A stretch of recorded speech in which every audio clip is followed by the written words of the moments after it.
raise your hands if you have ever used ChatGPT to search for products, solutions, can be anything. Okay, so pretty much everybody.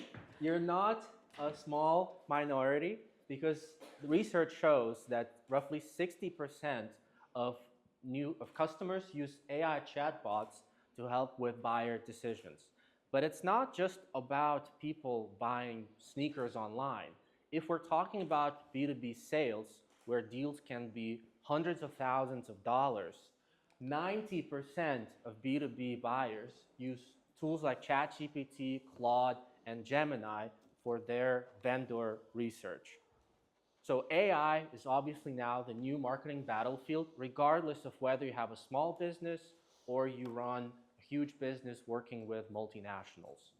A lot of people believe that AI chatbots cannot be manipulated and there's really little you can do to influence which brands get recommended in AI output. Well, today I'm here to try to change your mind. Hi, my name is Max. I'm Director of Search Marketing at Takeoff, which is a New York-based web design agency.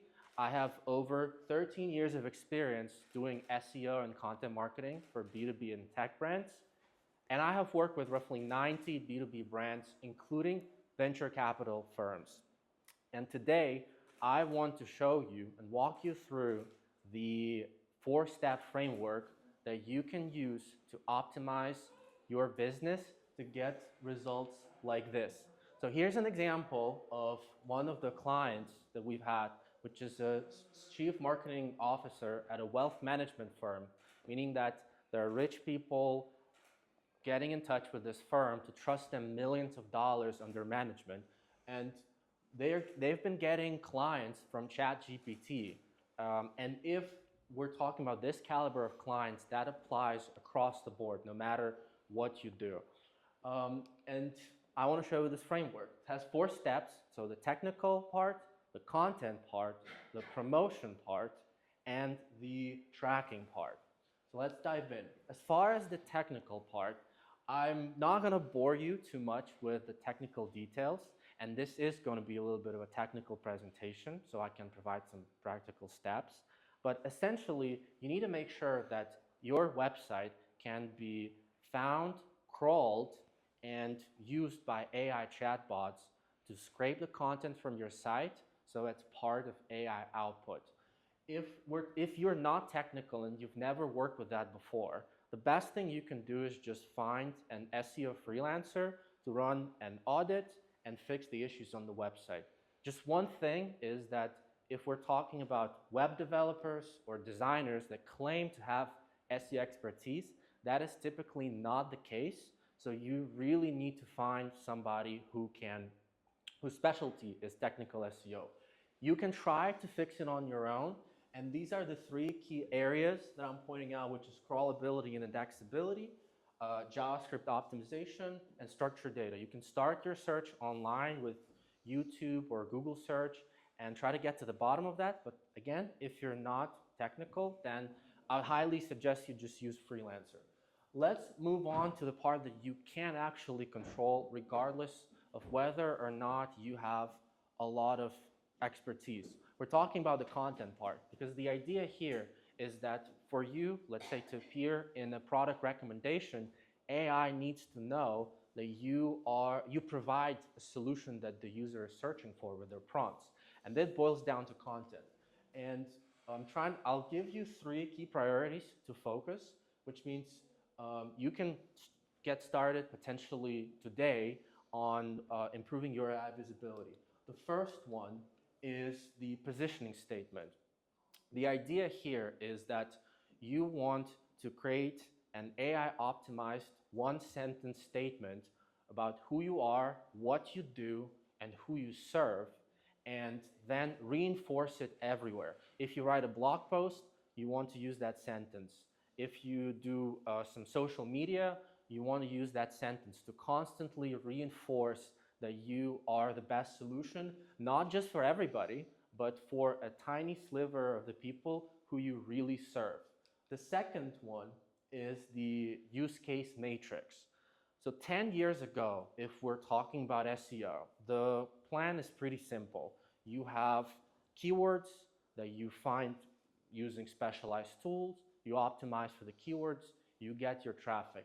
Now these days, the prompts can be 20, 30, 40 words long, and they are very, very personalized. So the approach that we've used 10 years ago no longer works.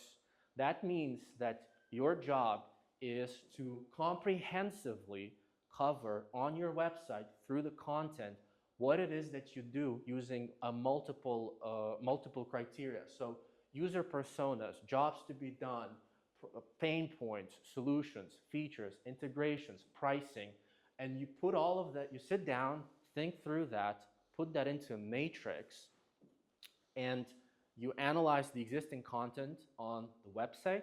And if you're missing certain landing pages, you need to create this new content. It will not necessarily drive SEO traffic like it used to back in the day if you do traditional SEO keyword research, but this is really critical for you to capture those hyper-personalized traffic and prompts. The third part is still traditional SEO strategy and SEO research. This is just a screenshot to show how we approach this with the client. So every page has a cluster of keywords, has projected organic search volume, meaning the number of people searching for this term every year, and essentially just doing basic thing that we've done for years. This is critical because there is a really strong correlation between your visibility in Google search and your visibility in AI chatbots. So that is the content part, 3 things. And this is just an example that it works pretty much every time that we work with the clients. This is a cloud field service management software solution. In 6 months, using the approaches that I mentioned, plus some of the other things that we did for the client, we were able to grow their visibility by 5.6 times. And this is an enterprise solution. The average deal size is $80,000 here.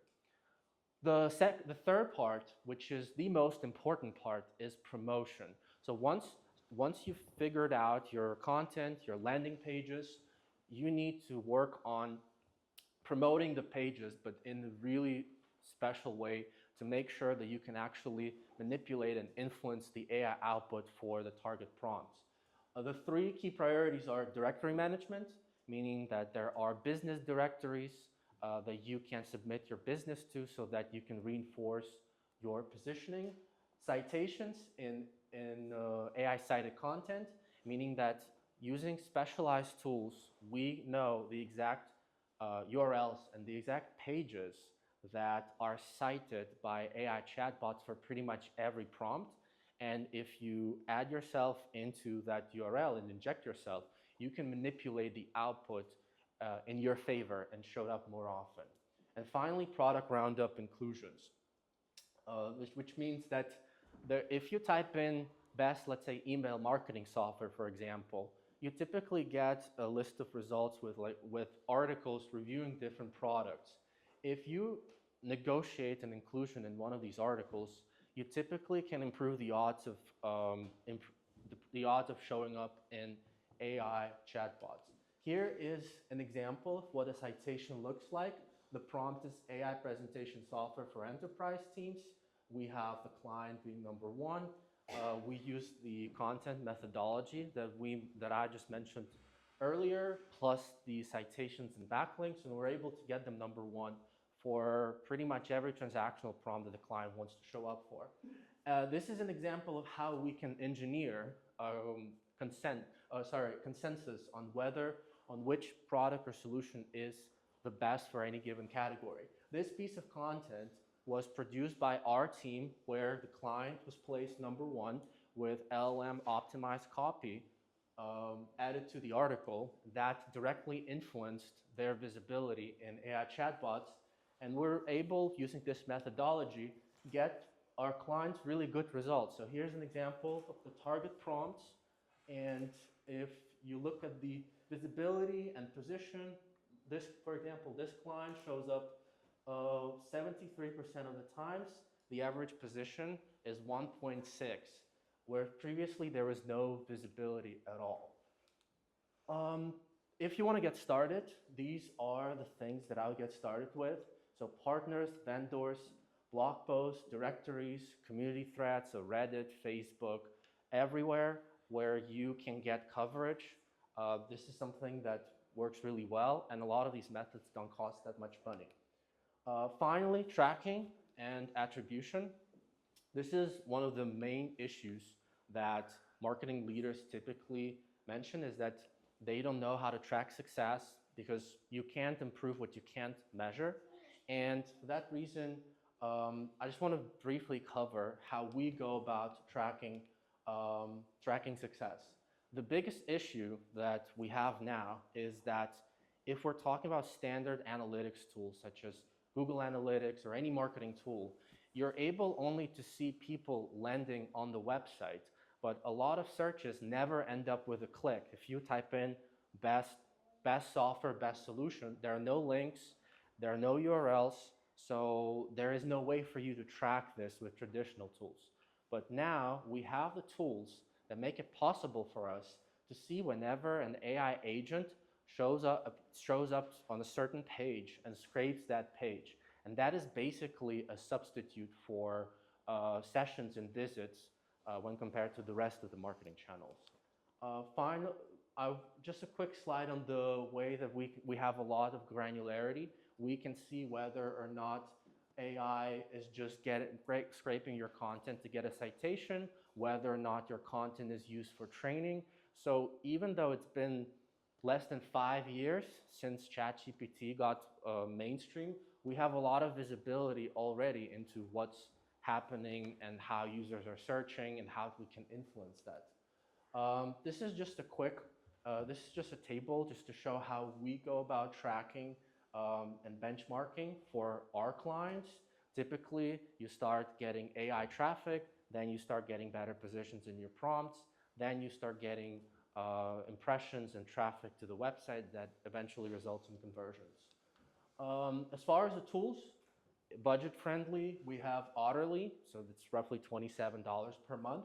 Mid-tier, about $100 per month. Peak AI allows only AI visibility tracking for the prompts. Best in class are either Scrunch or Profound. They start at $500 a month. These tools allow you to track the actual traffic to the actual AI traffic to the website. So just to recap, as far as the framework, the technical part, make sure the content is accessible and can be actually scraped by chatbots. Then you need to make sure there's enough relevant content that can be scraped, so you need a proper content strategy. Then, once that is done, the promotion part, citations, backlinks, brand mentions, and you need to have a proper tracking system in place so that you can understand whether or not you move in the right direction. It's been quite a technical presentation, but to recap is that a lot of people think that AI chatbots either can't be manipulated or there's very little you can do. In fact, even now, we can do quite a lot, and we have tried and tested systems that show success times and times again. So whether or not, again, you're a small business or a freelancer or you have a large business, this is the future, and this is something that you'll definitely need to consider as part of any marketing strategy, because more and more people will use these tools to find the products that you're selling. If you want to learn more, you can follow me on LinkedIn. Thank you so much for your attention.